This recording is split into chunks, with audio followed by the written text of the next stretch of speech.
Morning, everybody. I'm riding around looking at my corn after I sprayed it yesterday. So I had a boo-boo yesterday on the sprayer. I don't know if you can see it. Busted my damn head open. I was underneath of it, and I come up out of the back while I was filling it, and at the bottom of the foam tank, there's the clip-on, with the two pegs that you push up, to lock the lid on, but they're facing down, so they're like that long of sharp points hanging down. I thought I cleared it, and I come up. I didn't even come up easy. And damn, it didn't bust my head wide open. Blood everywhere forever. So the other week I busted my finger, now I'm busting my head open. I must be getting old and forgetting stuff. So, but here I'll show you. I showed you the front of the corn in the last video. I'll show you the back of my farm this time. Hold on. All right, now this is the back of the farm. And you've seen this from seeding till now. I've even walked it when it was first starting to come out. There's my sprayer tracks from spraying. Looks pretty good. I'll come over. It's getting tall too. Now I did spray it with a radiant, so it looks like it might have burnt the leaves a little bit yesterday, but it's gonna green back up. I'll show you the other side. But it looks really, and them backfields look really good. And I'm surprised where it's close to the woods like that with all the deer. There's the hunter's big deer stand.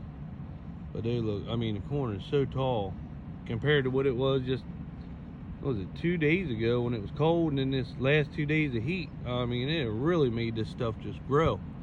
It's crazy. We'll go check some other fields too. All right, here's my 114-day corn. I'm gonna spray some of this too. But this was planted later. But it's, as you can see, it's already grown pretty good. It definitely is full.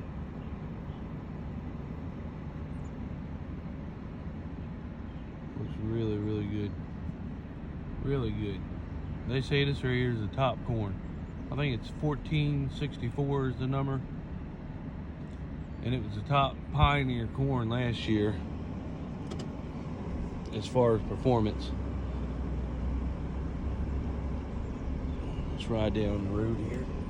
Watch where we're going. Check it out. Some more. There's our wheat. Wheat's looking good. It's actually starting to get a little tint to it, like she's starting to turn brown on us a little bit. It's still green, but it's getting that tint to it. You can see it. That's the same field. Good looking corn. Really good looking corn. I hope it does as well as what they say that it does. All right, now we're coming up to there's some more of our wheat. Now we're coming up to the 100-day corn. This is a sandy field. These are one of the ones I planted early. And you can actually see the difference in the color of the ground, how it's greener where it's heavy ground. And there you go. It's coming up good though, pretty. This is where they put sludge at. We wanted sludge on this farm because it is so sandy. But it looks good. For sandy ground, it is. Look at it. It's pretty full. Looks good. All the way across down the rows.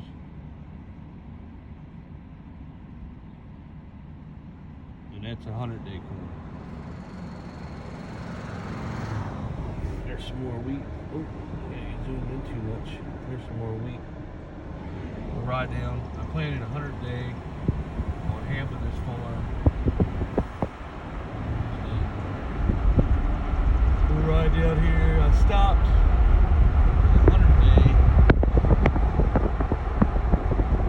Down here past this chicken house. The ground gets better the further you go. So, this is all 100-day also. It looks really, really good though. And you can see the difference in the ground. It goes from sandy to good ground. You can just tell by looking at it right there. And the good ground is where I planted the 114-day at. That's where I had to spin my disc. That's the only thing I hate about them planters. You got to load the disc up, get them to turn. when you first get started. There's the difference. See the gap in between the rows on this side. Here, hold on. That's 100 day over. That's 114 day. All the way over. It's a big farm. And that 100, and I planted the 100 day, probably 2 weeks before I planted this 114 day. And as you can see, this 114 day has caught it and actually passed it. I mean, that's some really good corn, and it's really grown quick. So they say it is. So we'll see. But it looks good. It looks really good. We'll go back over there, and I'll show you the other 100-day corn. 100-day corn that I planted the same day I planted my 75-day. And as you can see, it's good-looking, dark, good-looking corn. It's not quite as tall as my 75-day, but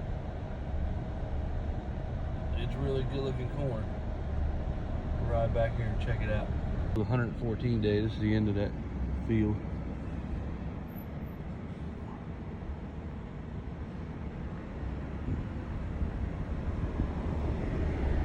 And we'll go up this woods lane and I'll show you the rest of the 100 day.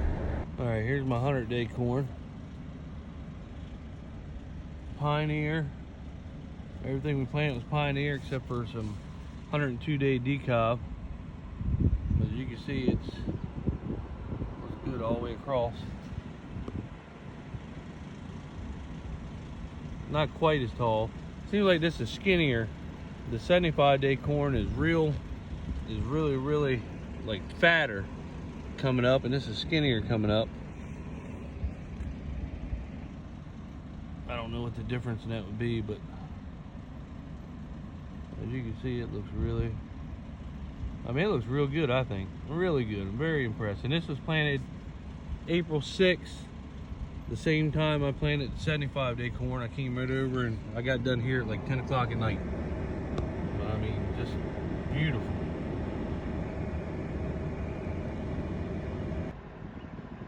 That's the equipment we use right there. We got a 9200 articulated with a 34.5 foot disc and an 8335R with a 1631 CCS 1790 planter.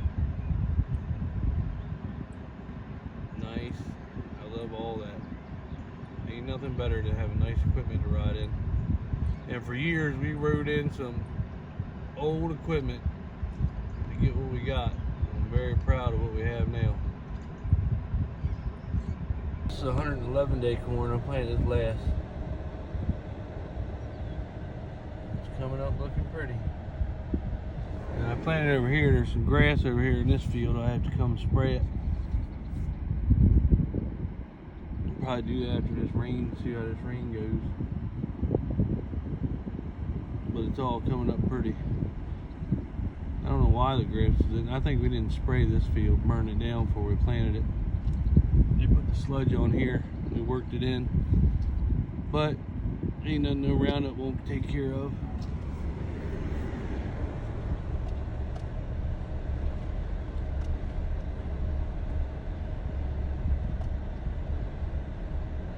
You can see how my swap control works right there.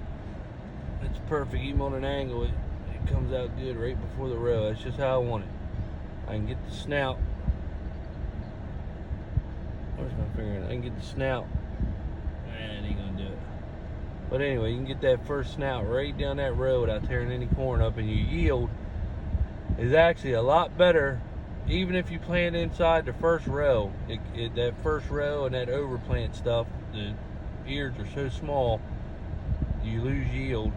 We save on corn seed big time, and we actually gain yield by having the planter now that does swap control. I mean, it's so much better. It's hard to believe, but you can plant less and gain more. But that's a perfect, even on an angle like that, the angle rows, how each row shuts off perfect. And that's exactly how I want it. Now there is a little gap, but that's nothing. I mean, hell, you got 30 inches in between each row. That's enough to get the snout down. And I tell you, it made a big difference. And I know people say, well, it's, you know, blah, you know, yeah, it costs money to get swath control. I must have had to pick up there and swing back around. It costs money for the swath control, but the first year, swath control was $3,000, I think, for the program for John Deere. And the first year that we had it, we saved $9,000 on corn seed. So we tripled our investment in 1 year. Tripled it. I mean, it made a big difference. But it looks good though.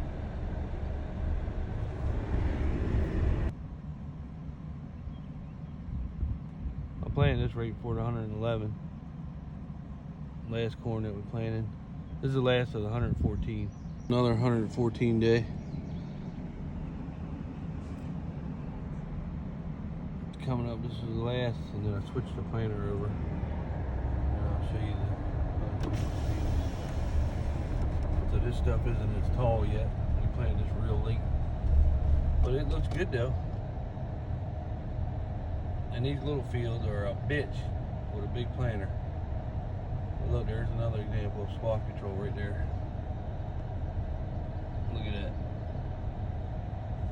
You got the end rows to the right and your main rows. I tell you, it makes a big difference.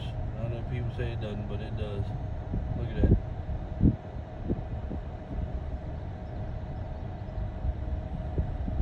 That's another small field.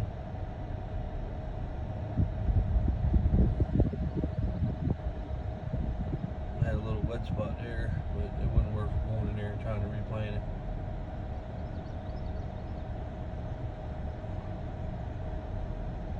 Once again, swath control right up to it.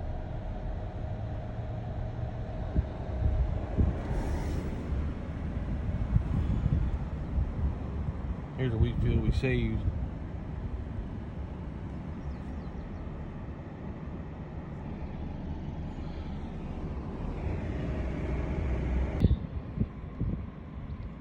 Planting this same as I just planted them other little fields.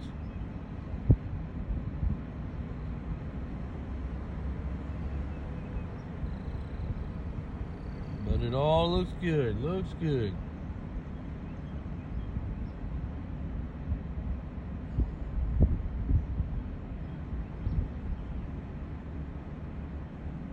Got swath control right there. Got a wet spot right there in that spot.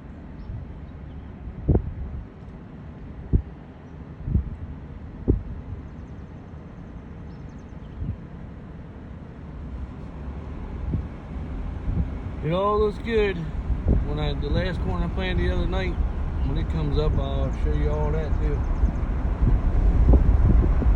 I think we had a 3-week gap in between planting, when I stopped planting, and when I had to start planting, finishing up corn when it got done sludge.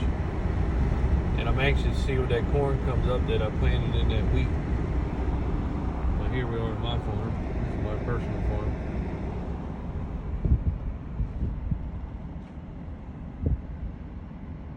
This is a 75-day corn.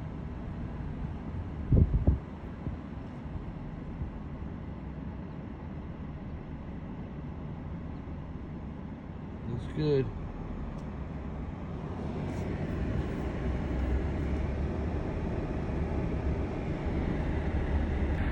Hopefully everything turns out good. I got done planting beans yesterday before they got done. I don't have but maybe 15 acres left over there. I gotta wait for them to put the sludge on the rest of it. Then I'll be done with that, and then we'll be done early beans and just be waiting for wheat.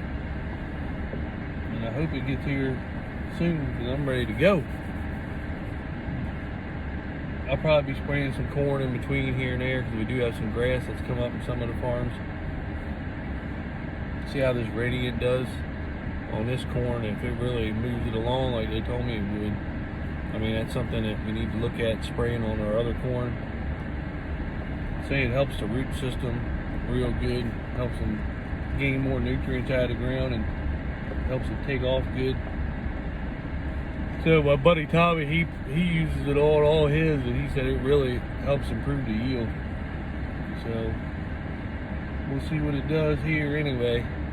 I figured this 75-day corn probably needs all the help it can, where it's a shorter season. But anything to help it get going and get up, get looking good, and grow and get me a better yield, I'm all for it. When the corn gets up, I don't know, 12, 18 inches, probably start dribbling nitrogen on it all. So you'll see all that. You probably won't see many videos, because when I'm running down them roads, I can run auto steer if I set it, but sometimes she'll drift if the ground just ain't perfect. So I pretty much just set my line, and then I just steer it. I just set the auto steer to know where to turn in at, and then I, use hand control the rest of the time. So there probably won't be too many videos of that, because I'm not tearing up a bunch of corn and running my phone. But you'll see some of it anyway. But we'll start doing that in a couple weeks, I'm sure, hopefully. And then we'll see how these beans turn out. A video showing me planting the rest of them, and then moving the equipment home. We gotta put everything away. We gotta hook the baler up, get the baler hooked up, get it all ready for wheat. Combine's pretty much ready to go. Just pulled out, just changed the settings as we're going. Right when I get ready to get started, just set the concave and everything right, because we got her done. We went ahead and set her up for wheat, and we waxed her and everything. Get the draper out, check it over. What else we gotta do?